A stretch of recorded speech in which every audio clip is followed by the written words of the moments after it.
Hello guys, അപ്പോൾ ഇന്നും ഒരു വാട്ട് എയ്റ്റിനിടെ തന്നെയാണ്. രാവിലെ തന്നെ ചപ്പാത്തിയും അതേപോലെ തന്നെ മുട്ടക്കറിയും കഴിച്ചിട്ടുണ്ടായിരുന്നു. ഇന്നും എനിക്ക് ഡ്യൂട്ടിയുള്ള ഒരു ദിവസത്തെ വാട്ട് എയ്റ്റിനിടെയാണ് കാണിക്കുന്നത്. അങ്ങനെ ഫുഡെല്ലാം കഴിച്ചിട്ടാണ് കേട്ടോ ഞാൻ ഇന്ന് ഡ്യൂട്ടിക്ക് പോയത്. അപ്പോൾ ഉച്ചയ്ക്ക് അവിടെ നിന്ന് ഫുഡ് ഉണ്ടായിരുന്നു, കാരണം ഗണേശ ചതുർത്ഥി എന്തോ ആയിരുന്നു. അപ്പോൾ ഹോസ്പിറ്റലിൽ തന്നെ ഫുഡ് ഉണ്ടായിരുന്നു. പിന്നെ നമ്മുടെ ഓണം അടുത്ത സമയമായിരുന്നു. അപ്പോൾ അതുകൊണ്ട് തന്നെ കർണാടകക്കാരുടെ ഫുഡും അതേപോലെ തന്നെ നമ്മുടെ കേരളക്കാരുടെ ഫുഡും കൂടെ ഉള്ളൊരു മിക്സഡ് ആയിട്ടുള്ളൊരു ഫുഡായിരുന്നു കേട്ടോ വന്നുണ്ടായിരുന്നത്.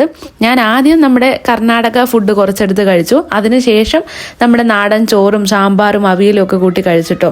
അതിൽ സാമ്പാർ മാത്രമേ നമ്മുടേതായിട്ടുള്ള ഒരു ടേസ്റ്റ് ആയിട്ട് എനിക്ക് തോന്നിയുള്ളൂ.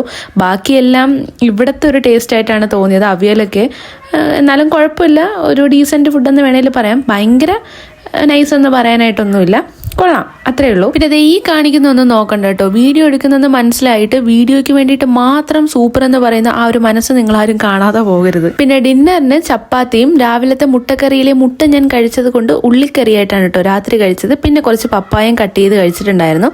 അപ്പോൾ ഇത്രയൊക്കെയാണ് ഇന്നത്തെ വാട്ട് എയ്റ്റിനിടെ. വീഡിയോ ഇഷ്ടമായാലും എന്തായാലും ലൈക്ക് ചെയ്ത് സബ്സ്ക്രൈബ് ചെയ്യാൻ മറക്കണ്ട. അപ്പോൾ that's it for today. Thank you.